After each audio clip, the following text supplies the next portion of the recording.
Are you ready to listen to my dad Joe and Uncle Justin talk about sports? Now on with the show! The Joe Mays and J-Raff Show is brought to you by Mays Sandwich Shop, which has been serving the greater West Lawn area delicious food for over 70 years. You are listening to the Joe Mays and J-Raff Show. Boring. A weekly podcast about sports since 2011. Don't you ever get tired of being wrong all the time? With a focus on football. Kansas City 31, San Francisco 20. Mahomes takes the snap. He is just going to throw it long for Demarcus Robinson. It is going to use up all the time. The game is over, and the Chiefs' kingdom has firmly planted its flag on top of football's highest summit. The Kansas City Chiefs are champions of Super Bowl 54. Now, here are your hosts, Joe Mays and Justin Raffoff.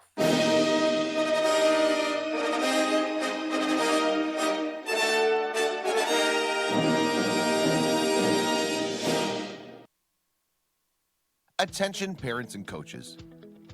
Do you wish you had a safe social media platform for your youth athletes? Fortunately for you, there's a revolutionary new app that helps with just that. Introducing Small Player, Big Play. Small Player Big Play app provides young athletes, parents, and coaches a user-friendly sports social media platform. The app allows users to connect with friends, make new friends, create groups, text, chat, and post pictures and videos of you and your teammates participating in your favorite sport or activity. To begin, users can simply download and sign up for the app using an email account. Younger users have the ability to sign up using their smartphone and a parent's email address. From there, users can begin to interact and engage with other users of the app. Small Player Big Play app also gives users the ability to live stream full games and events. You can live stream your event so that friends, family, or anyone in the world can see you in action. Users can also share posts from the app to their other social media accounts like Facebook and Twitter. What are you waiting for? Get in the game and share your love of sports with the world. Download the Small Player Big Play app today.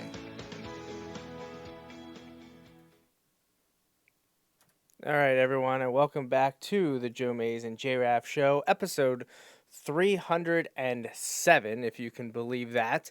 And Justin and I are here this evening to continue our 2020 NFL preview. And this evening, Justin and I will be talking about the AFC West. So let's welcome in now co-host Justin Raffoff. Yeah, it's good to be here. I look forward to the days where we can do shows in person again. So, but this will do. This will do. Yeah, what's that like? I don't know. It's been 6 weeks now. It's been a while. Yeah, because we were able to squeeze in a few in person there right at the beginning, like the first weekend and then the second weekend, and then things got really bad, and was decided that we probably shouldn't test the jurisdiction, the laws, right. and we just decided to stay safe and keep everyone at home. And it's been okay, but it is fun to do the show together in person. So I do definitely miss that. But, again, someday it'll happen. But for now, we'll stick to staying home, staying safe, and conducting the show remotely. All right, so 2020 NFL preview. Yes, it's only May, but we love talking football here on the Joe Mays and J-Raff Show. And this evening, we get to continue our discussion about the AFC West is what we're talking about this evening. Again, we want to thank Small Player Big Play and Mays Sandwich Shop for sponsoring the show. And hope everyone takes the opportunity to download the app if you're into youth athletics, and you heard in the promo there just what the app is all about, and definitely take advantage of the opportunities it provides, especially if you're the parent of a young athlete.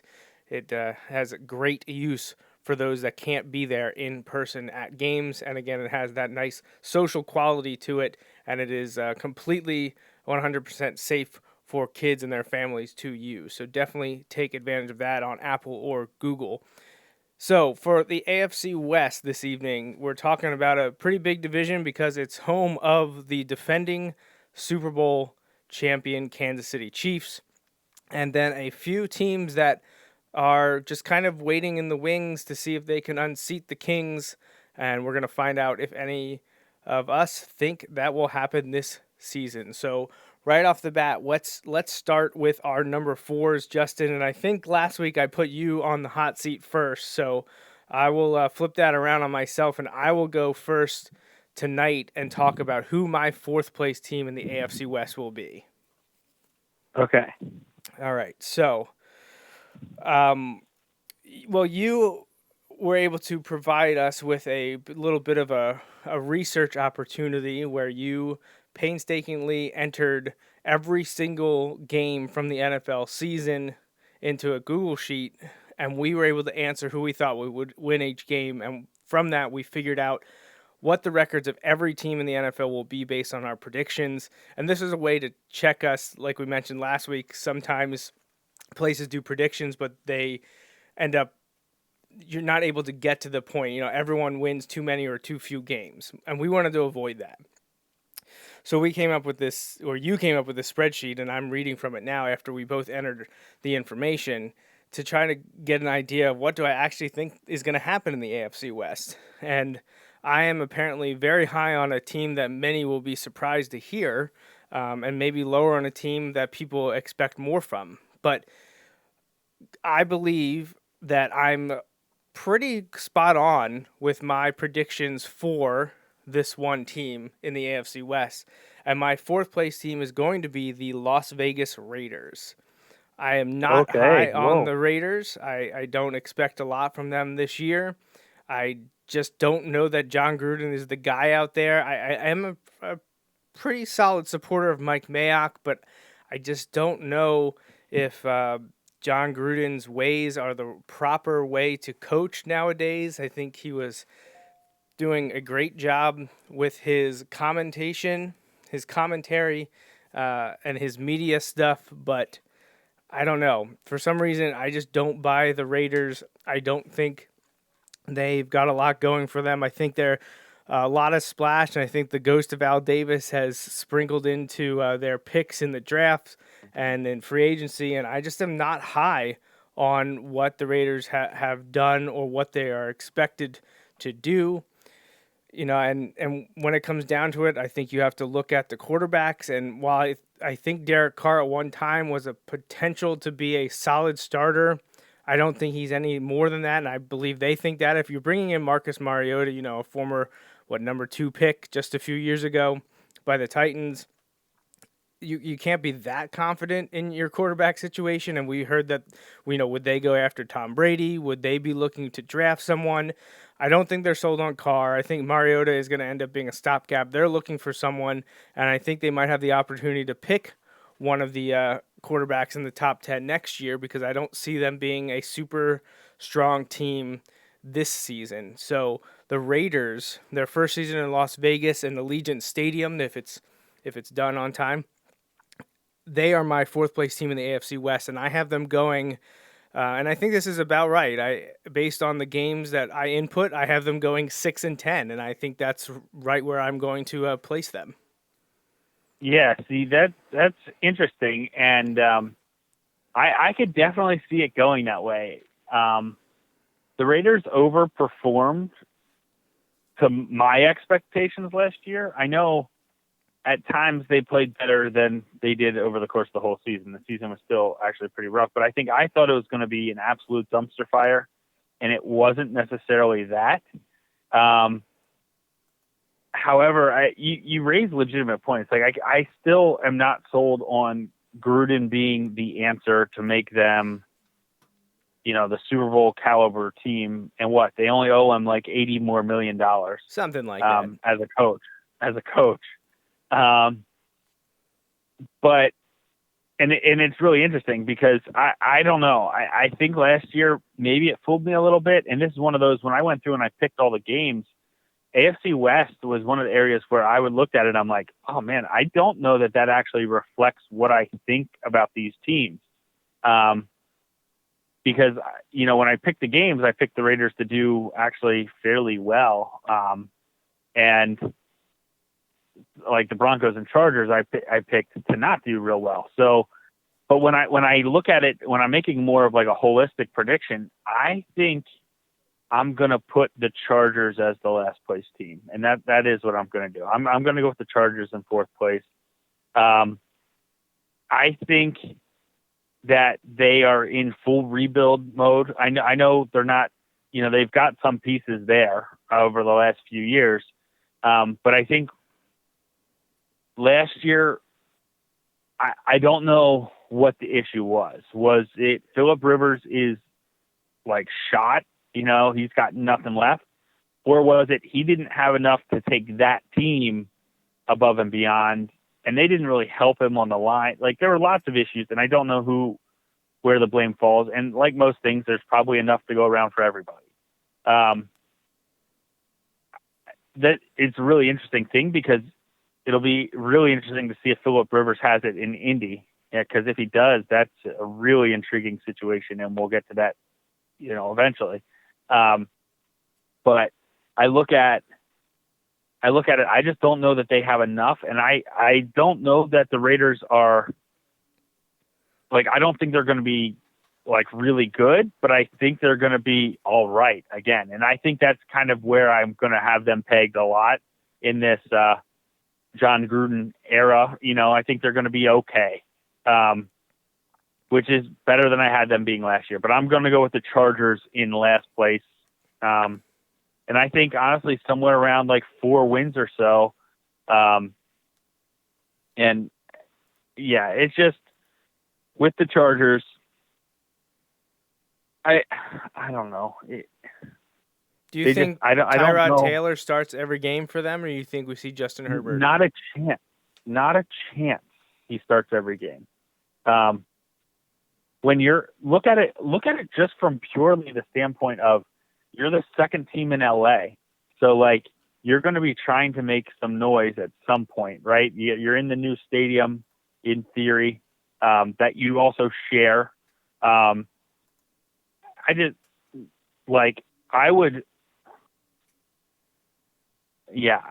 are not many things that I feel are absolutes in the NFL.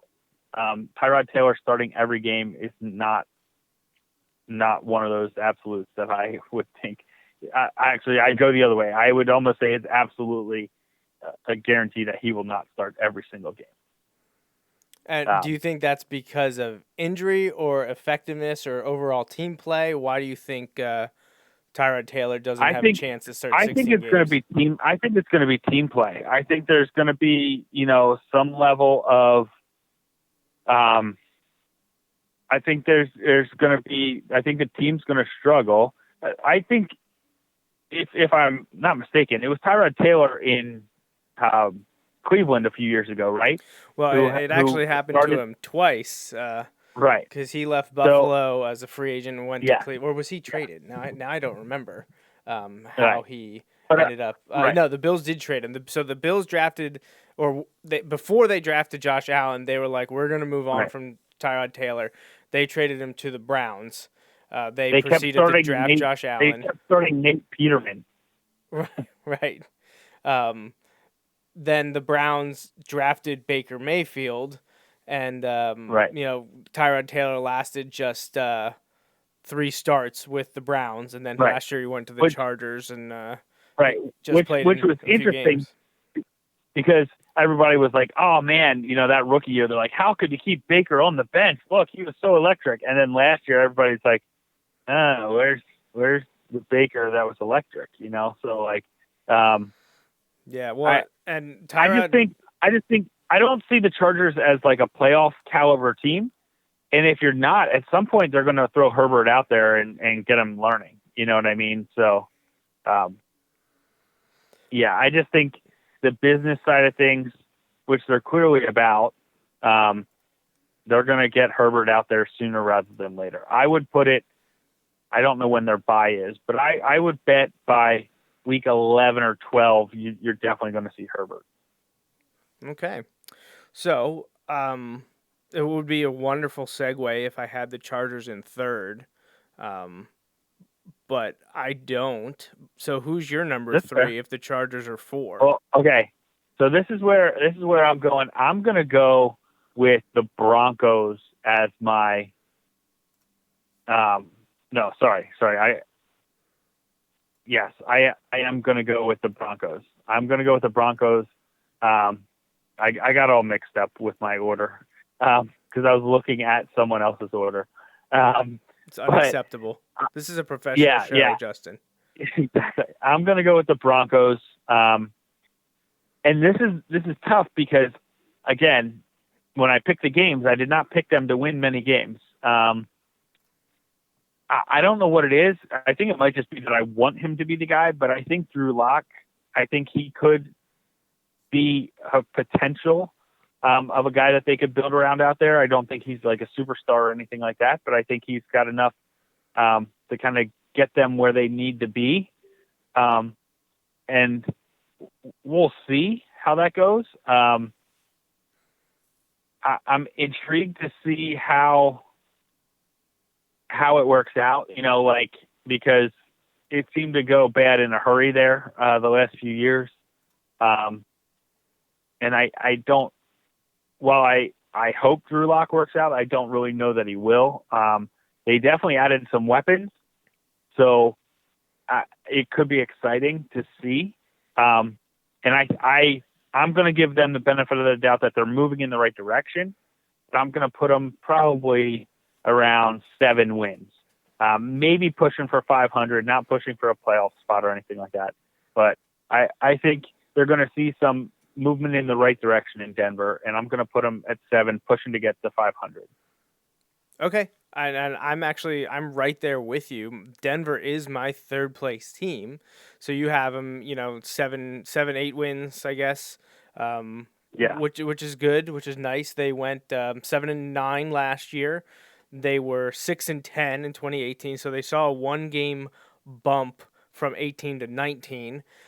I'm actually going to give them a 2-game bump this season, and I'm going to have them at 9-7, but still in third place in the West. I think it's going to be a tight race for second place in the West. Obviously, I mentioned that I don't have the Chargers in third or fourth, so you know that they're yet to come. But I think my third and second place team will be neck and neck, wire to wire. Who's it going to be? Who's going to be the runner-up in the AFC West? But I think third place is going to be Denver, and they're just going to be a hair short, whether it's a tiebreaker or 1 win. We'll see, but I do have the Broncos in third place at 9-7, which is exactly what I picked for them in your spreadsheet. So there you go. I nailed that one. Denver at 9-7. Why do I think Denver goes 9-7? Well, I think another year of Drew Lock is a good thing for them. I was pretty high on him coming out of the draft. I think he's now had a few off seasons to get ready. We saw him play last season, and I think there's been some progress made. I think he's the guy to do it, and I think there's an opportunity for them to steal a few wins. They finished strong. They won their final 2 and 4 out of their last 5. They split the record in the division at 3-3 last season. So I think Denver is a team that could make some noise this year. I mean, not necessarily challenge for the division title or anything like that. I think they're a few wins behind doing that, but I think they could maybe look towards that added wild card berth. I think a 9-7 team could be in the running for that. We've seen 9-7 teams make it as the 6th seed, so why wouldn't it make sense for them to possibly make it as a 7th seed? So I think at 9-7, Denver's positioned to possibly make some noise there. And they lost a few people. Probably the biggest one was Chris Harris, their cornerback, who went to division rival the Chargers. But I don't know that they lost all that much that I think is a huge deal. Maybe they're losing their center, Connor McGovern. Could be an issue along the offensive line. I don't like losing offensive linemen, but he was probably one of their bigger losses. But they did add Melvin Gordon from the Chargers, and he will get to share time in the backfield because there are carries made available when Devontae Booker left for the Raiders. A lot of Broncos guys leaving for division rivals, apparently. But I did like their draft, adding players to the arsenal for Drew Lock. They got Jerry Jeudy at 15, and then they came back and got KJ Hamler, which I know Austin was very disappointed that KJ did not go to Philadelphia. But hey, like we said, the second best option for your rooting interest, probably going to Denver, and that's where he is. He went at 46 in the second round. So, right away, you're adding two guys to the mix that could be a huge difference makers for that offense. And we know, obviously, they have Deshaun Hamilton out there as well as Cortland Sutton, who had a great season last year. And they also have Noah Fant, another tight end there that, that's a pretty decent offense. And everyone's talking about Tampa Bay right now. But if Drew Lock takes a step forward, having, Gordon and Lindsey at running back with Hamilton, Hamler, Jeudy, Sutton, and Noah Fant, that's a pretty decent, at least on paper, that's a lot of quality talent along, at least at the skill position part. You got to make sure that you're keeping them upright, protecting them along the offensive line. We'll see how that group comes together. Again, like I said, their center leaving in free agency. But the defense will always be pretty strong when you can throw Von Miller out there. And as long as they get proper play on the defensive backfield, Harris is gone, but they brought in A.J. Bowie to kind of take over his spot. I don't know.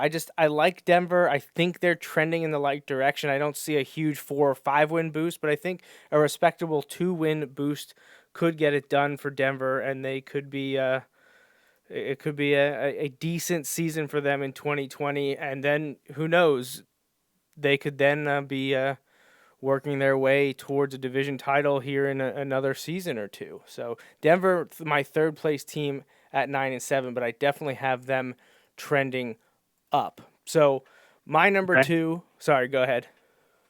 No. That's good. I was just going to segue into your number 2.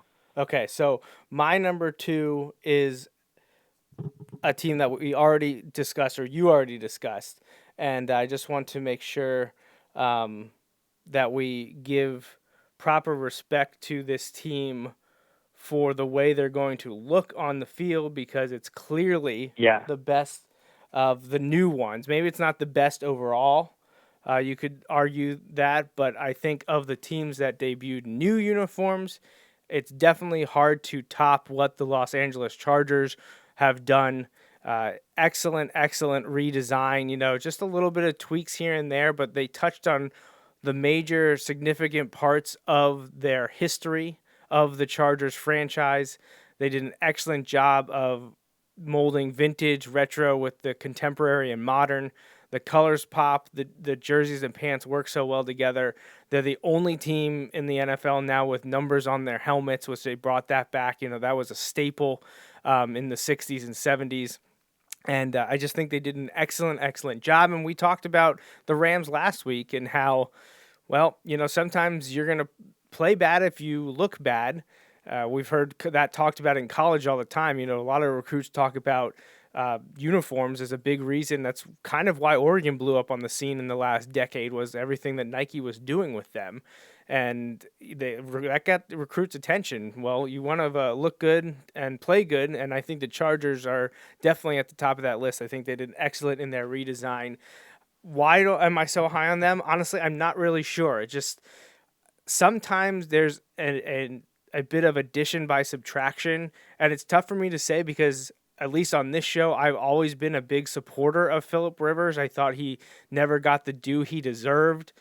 He was always, continually underrated, and maybe he's not clutch, and maybe he couldn't get it done necessarily when the team needed him most. It's tough for me to say, not being a Chargers fan, it doesn't matter all that much. But something says that Rivers and Gordon are gone, and I'm not sure it's going to make much of a difference. In the input that the drive that you sent over, the spreadsheet you had me fill out, I ended up having them win 11 games. That's pretty high because they won 5-11 last year. So for them to win 6 more, I think would be rough. So I'm going to say 9-10. So have them tied there with the Broncos at 9, or maybe best them by 1, but give them the tiebreaker over Denver to get to second place. But in terms of personnel, we talked about already, you don't think Tyrod Taylor is going to start all 16 games. And I think given the opportunity, I think he could very much succeed. He had 3 pretty solid seasons with Buffalo, and I don't think those Buffalo teams had all that much talent around him. I guess LaShawn McCoy is probably the biggest name at the time. I think I don't know. There's just something about the Chargers that is saying roll with them this year, even without Rivers and Gordon. This is a make or break year for Anthony Lynn out there, I think. I do like some of their signings. They brought in Chris Harris to help in the secondary, and then they signed 2 veteran offensive linemen in Trey Turner and Brian Bulaga. I love Nick Vigil. He's probably more of a special teams guy, but at linebacker, and Linval Joseph, a defensive lineman from the Vikings, all brought in during free agency. I like that a lot. I don't think what they lost, I think they've replaced more than they lost, which sounds crazy when you're talking about Phillip Rivers and Melvin Gordon, but I don't know how much longer Phillip Rivers will be able to keep playing. They needed to move on. They needed a fresh start there. And Melvin Gordon didn't play that much last year, and when he did, he wasn't super effective. So I don't think they're losing all that much. And again, in this league, running backs are a dime a dozen. They have Eckler there. They drafted Joshua Kelly, and they also have Justin Jackson. So I think they'll be okay at running back. And I expect Tyrod Taylor to start a bulk of the games this year. And if they're doing as well as I'm saying they're going to, I don't see why Justin Herbert should have to sniff the field as a rookie. Let him learn. He's of the quarterbacks taken in the first round of draft this year. He's a little bit raw. Not Jordan Love raw, but still I don't think he's as polished as Joe Burrow and Tua Tagovailoa was. So Herbert could use a year in the NFL getting used to that system. They have talent at wide receiver. Keenan Allen is a big one. Mike Williams, and they drafted. I like KJ Hill, who's a late round pick at Ohio State, but I think they've got decent talent there as well. And Virgil Green and Hunter Henry, a pretty good 1-2 duo at tight end. And I mentioned they brought in 2 offensive linemen to add to that group. I was always a huge supporter and fan of Forrest Lamp. I don't personally. Mike Pouncey, I think, leaves a lot to be desired, but on the field, he can be one of the more dominant offensive linemen out there. So I think the line should be good enough with Bulaga, Lamp, Pouncey, and Trey Turner. I think that's a pretty solid foundation. And anyone with the name of Bosa, they just seem to dominate at times. And Joey, when healthy, has been able to do that for the Chargers, similar to his younger brother Nick has been doing with the 49ers last year. And I mentioned they brought in Linval Joseph. They still have Melvin Ingram. And they drafted Kenneth Murray, who was, at the time, I wasn't certain if they maybe could have waited a little bit to get him. Did they have to jump up and get him at 23 in this past first round? But the more and more I watch on Kenneth Murray, I think they got a steal and someone that could be a starter there for a long time. So Kenneth Murray is definitely someone to watch, I think, for possible defensive rookie of the year material for Kenneth Murray, the linebacker that they just picked up in the draft from Oklahoma. So, again, I don't know. Could it happen? I think so. Harris, Hayward, James in the defensive backfield, I think is a solid trio there. They added another piece or two there to fill in, and I don't know. I'm just a fan of the Chargers this year. I think they are in the running for a wild card spot, and that's with Tyrod Taylor at quarterback. Sometimes just getting those big personalities out of a locker room Yeah. can change dynamics, and that's not really a negative about Phillip Rivers. That we've seen it happen so many times with other teams in the past. I just think the Chargers could be the team to surprise this year.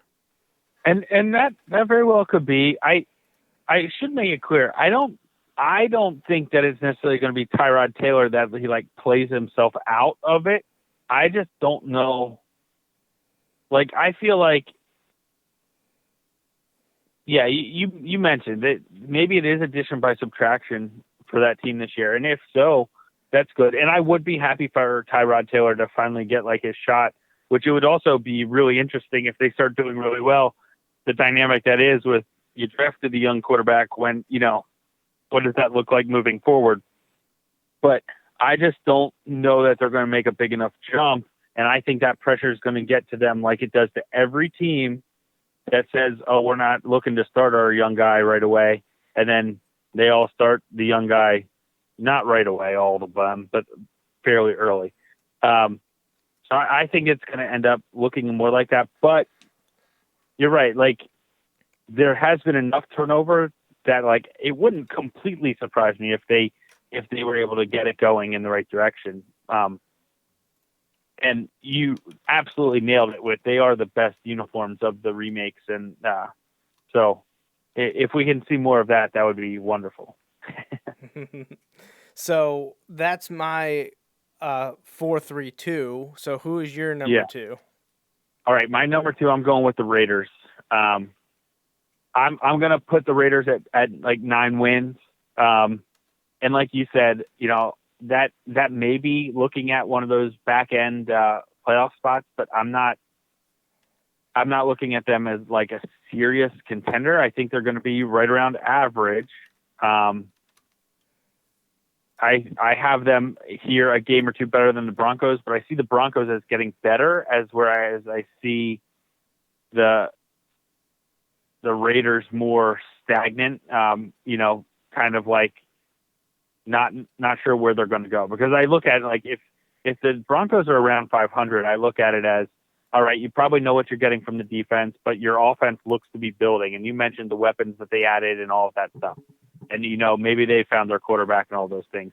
If the Raiders are a game above, 500, I don't necessarily look at that as, oh, they I don't know that really answers anything. I don't know if that answers that John Gruden's the guy. I don't know if that answers that they've, that their odd drafting has been validated. I don't know if that answers whether or not, they have their quarterback. So I feel like we're going to be at the same spot next year with the Raiders as well, being like, I don't know what's going on. Who knows what they're going to be? So I think they're going to be all right. I think they're going to get a bump. I think there's going to be a lot of excitement around them in Vegas and all of that stuff. I say that. That's all, with an asterisk, because who knows what that'll look like. But, in an ideal world, there's going to be a lot of hoopla out there and everything. I don't know. I think they're going to be okay, but I by far see the team I have at number one walking away with this division. And I think they may have a couple slip ups throughout the year. I don't think it's going to be like a well-oiled machine necessarily, but I just think they're too good to not walk away with this division. And not to like gloss over my number two at the Raiders there, but like, I think they're the best of the rest kind of by default. Cause I don't think the Chargers, like I said, I'm not a believer in the Chargers this year. Maybe they'll prove me wrong. I think the Broncos are going to get there, but I don't think they're there yet. I think the Raiders are still mediocre enough to kind of hold on to that second place by default right now. But I have the Chiefs by and far the best team in the division, and will be battling for best team in the conference and in the league, in my opinion. I see that the Chiefs winning probably like 12 games. I just feel like that 12-13 win mark was kind of where you find Andy Reid's teams most years. And And like I said, I think the Raiders are the best of the rest for now, but I think the Chiefs are going to have this locked up pretty much maybe a week or two after Thanksgiving. Yeah, I completely agree. I have the Chiefs at number 1. Did you say how many wins for them? I'm going to put them at 12 just because I feel like that's Andy Reid's magic number. He seems to be right around that 12 wins a lot. Yeah, I completely agree. I'm going Chiefs first and a record of 12-4. That's exactly where I'm going to have them. And I don't see why anyone should think that they won't win the division. As much as I like the direction that the Broncos are going and have some weird optimism about the Chargers, I don't see them being on the same level as the Chiefs. So 12-4, that's where the Chiefs finished the last 2 years and 3 of the last 4 under Andy Reid. They've won 4 straight division titles. They are Super Bowl champs. They're the defending world champions in American pro football. And what have they lost? What significant players have gone on to other teams, and not really any significant ones that I think matter. They've lost a couple reserve backup cornerbacks. Maybe Kendall Fuller jumps out at you. Maybe linebacker Darren Lee, Reggie Ragland have moved on. But sure, LaShawn McCoy and Spencer Ware again. But those were guys that were rotational pieces, or they were reserve pieces. Not that big a deal. And I love Stefan Wisniewski, and he's won a couple Super Bowls now with the Eagles and the Chiefs. But he was a spot injury starter that just got to play because of that reason. I don't know that. Maybe their biggest loss is Dustin Colquitt, the punter. Field position is a huge part of the game, so they need to find out who's gonna replace him. What are they gonna do about that? But they, added to the overwhelming abundance of electric offensive talent when they drafted Clyde Edwards-Helaire at the end of the first round, the running back from LSU, and they just keep on keeping on, and good for them. They still have that rookie deal with Patrick Mahomes, which just looks brilliant. Obviously, they picked up his 5th-year option, so he's entering his 4th year this year. He's got 1 more under team control. They would like to hammer out a new contract with him, I believe, before the season starts. Obviously, the pandemic is throwing a wrench into a lot of those financial discussions, but he definitely, obviously, deserves a new contract before he even can tempt the unrestricted free agency waters. Right. On that note, real quick, on that little side note, what do you predict will be the guaranteed number for? Because predicting the overall number is nearly impossible. What do you think the guaranteed money will be for Mahomes when that deal gets done, whenever it is?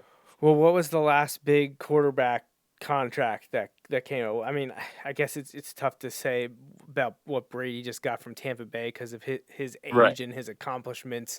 Right. His accomplishments certainly outweigh what Mahomes done, but age is certainly in Patrick's corner there. Right.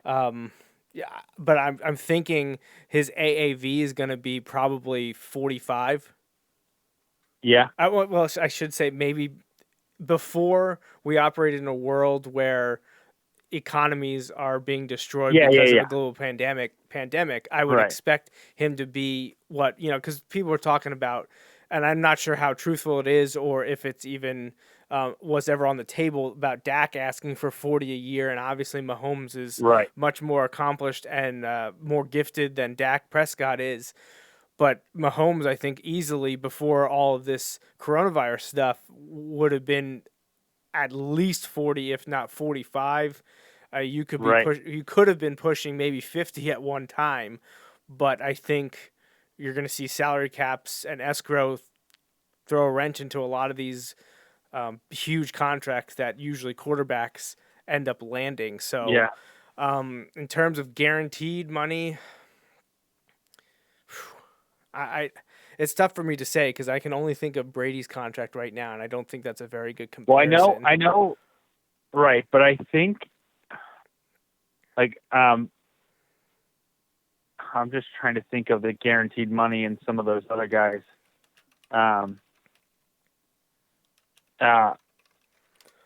Let's see here.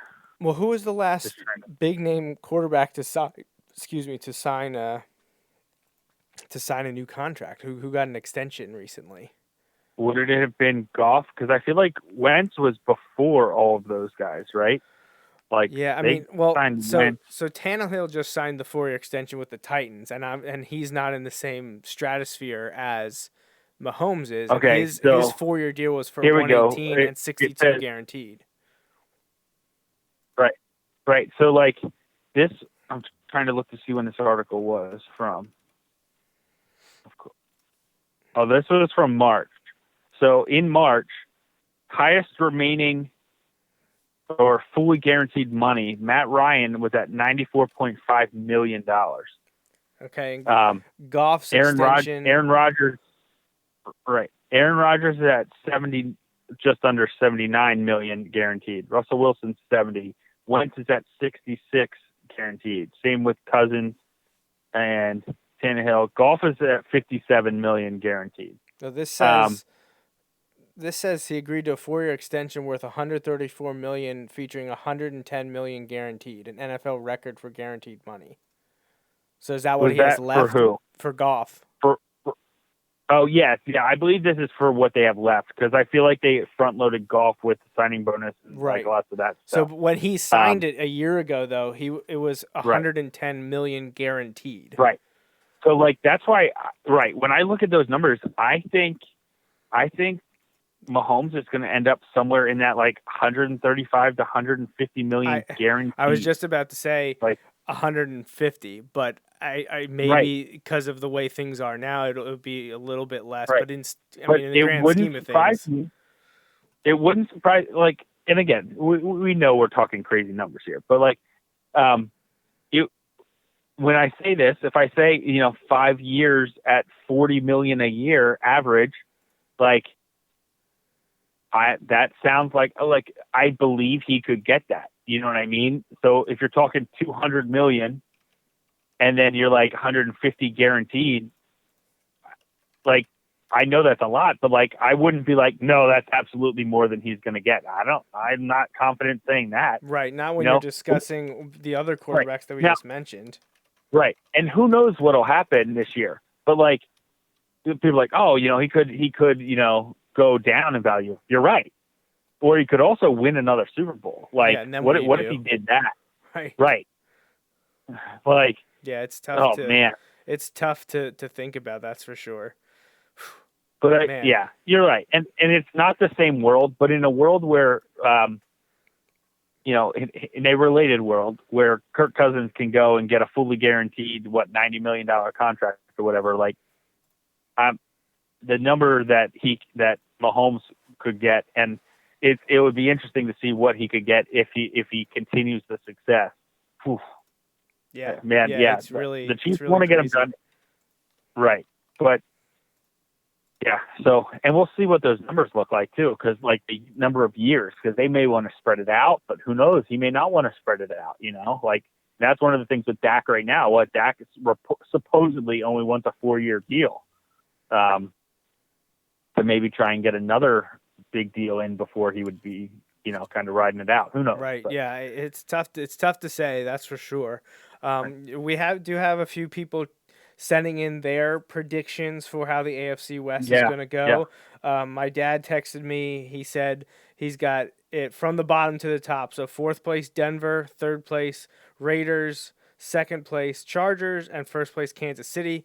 So that's similar to mine. I just flip-flop Broncos and Raiders with him. I saw my uncle saying Denver, Las Vegas, Los Angeles, and I assume Kansas City then at 1. So again, that's what my dad has. So my dad and my uncle are on the same page there.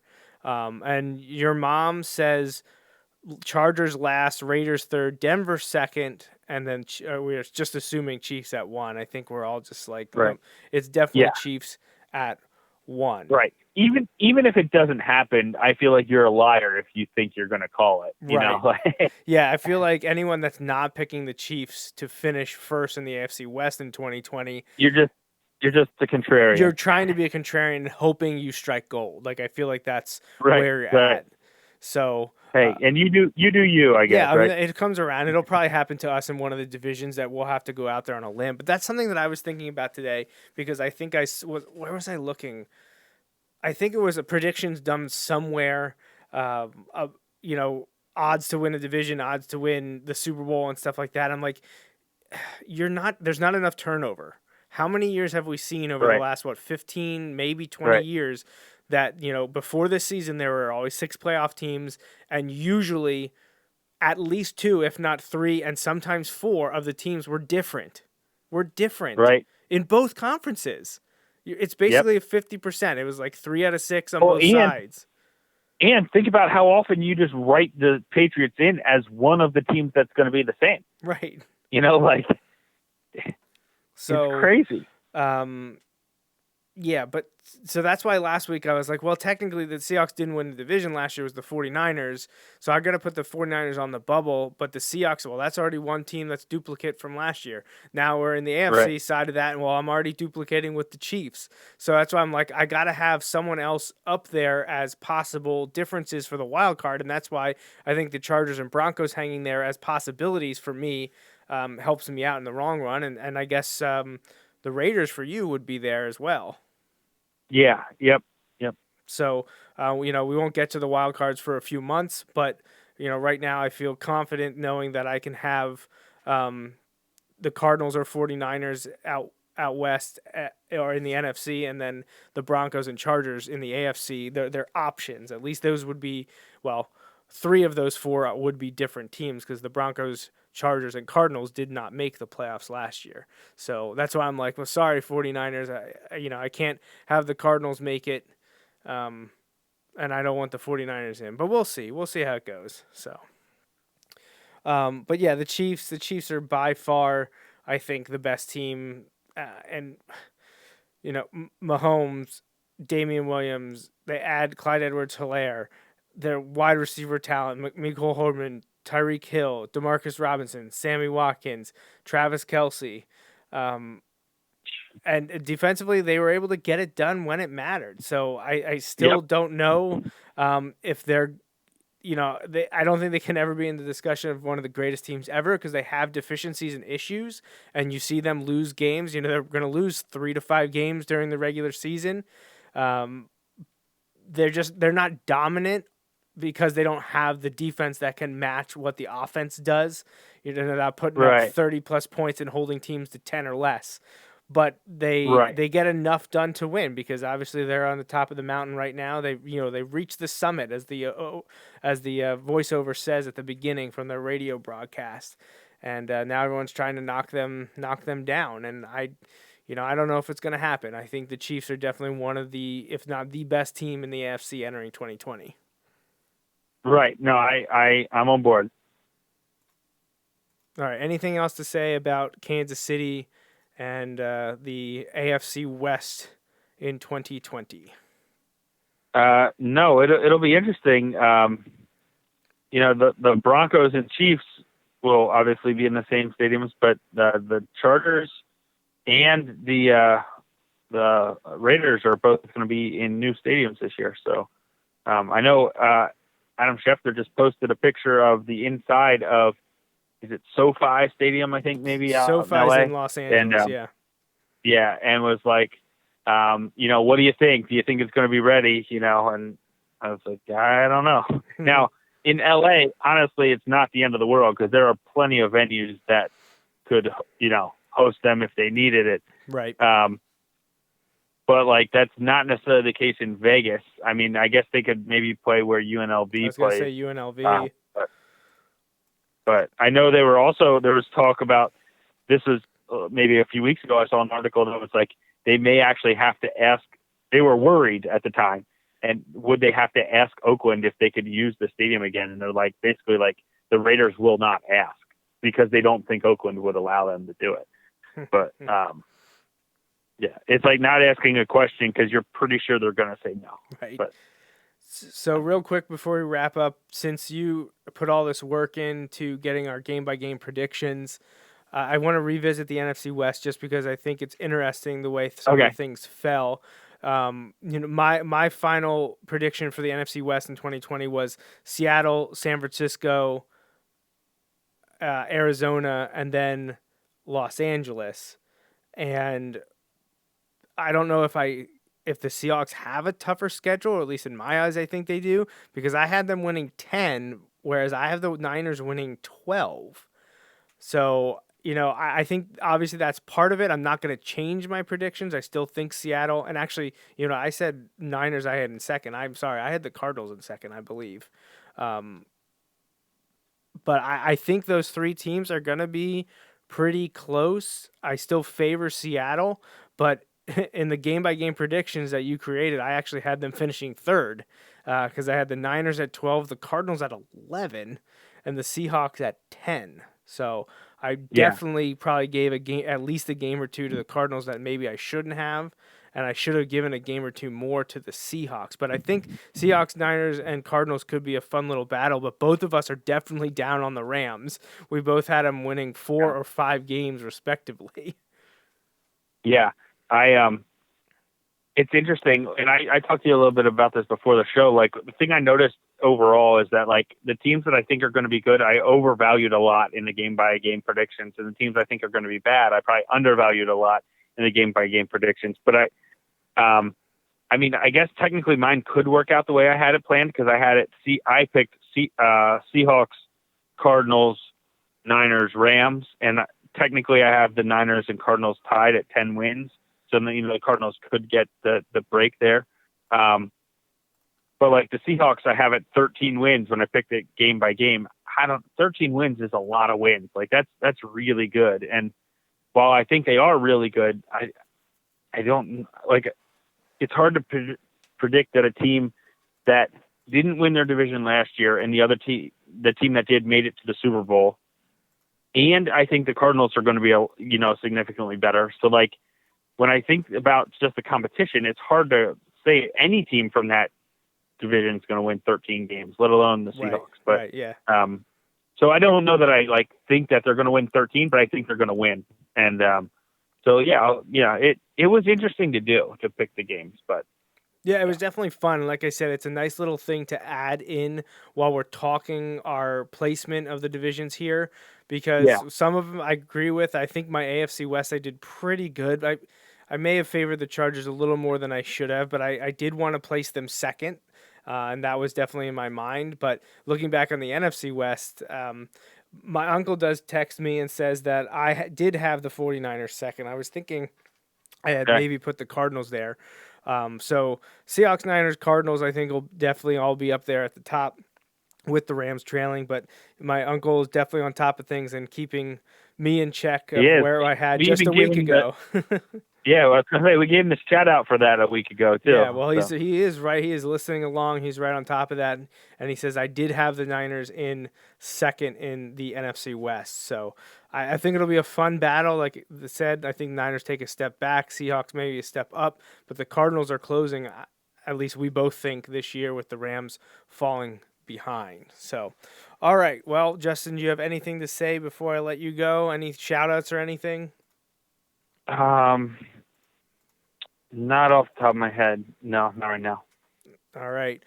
We just want to wish everyone a safe and happy end to your Memorial Day weekend, and have a wonderful Memorial Day tomorrow. And we thank everyone that paid the ultimate sacrifice for this great country. And we hope everyone takes a moment to remember all those that are no longer with us tomorrow. We will be back next Sunday, the last day of May 31st, and we will head back to the NFC for the NFC South, which is definitely one that will be an interesting discussion as we're talking about the division that is now home to Tom Brady as he takes residence in Tampa Bay. So, I have a feeling your uncle will be tuning in, or at least chiming in if he can't watch live next week. I'm sure he'll have something to say. Yeah, you would think so. Hopefully he has that opportunity to watch live, and we can get his take on Tampa Bay and Tom Brady there, and get to talk about the Falcons, the Saints, and the Panthers. And we'll have our game-by-game breakdowns to try to keep us honest, and we'll see how we have them finishing as we work on part 3 of our 2020 NFL preview. So, Justin, we're going to let you go. Thanks for joining me, and have a good week, and we'll talk to you next Sunday. All right, sounds good. All right, so I'm going to begin to wrap things up here, but before I go, I do want to thank our sponsors, May's Sandwich Shop and Small Player Big Ever wish there was a sports app just for you? Introducing Small Player Big Play app, the all-sports social media app for young athletes. Live stream events for your friends and family who can't be there. At home or at work, they can watch your streaming on their phones or on TV by using a mirroring device or AirPlay 2.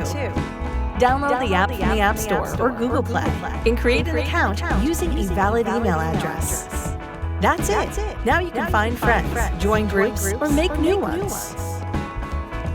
You can upload and watch your own content for free. Watch YouTube uploads for free. Even more streaming options are available with our subscription plans and in-app purchases. Download the app and start sharing with the world your passion for sports today.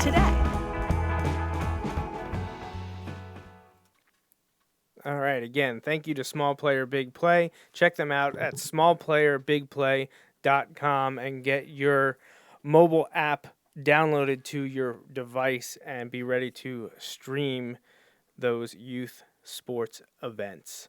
But that's it for us here at the Joe Mays and J-Raff Show for episode 307. Join us again next week for episode 308. And we hope everyone has a great Memorial Day. And we'll see you back here again real soon. Thanks for listening, everyone.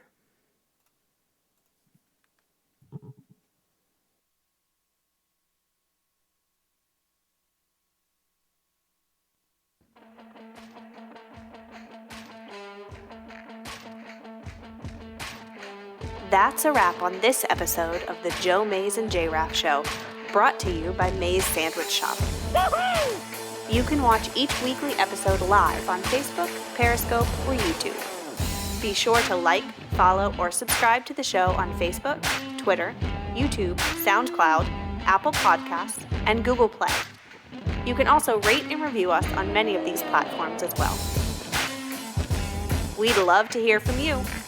Send your emails to the Mays Sandwich Shop inbox at joemaysandjraff@gmail.com. The Joe Mays and J-Raff Show is a part of the JMNJR Radio Network, home to other productions such as The Bulldog Hour, Tangents with Friends, and Nat Chats with Dad. Until next time.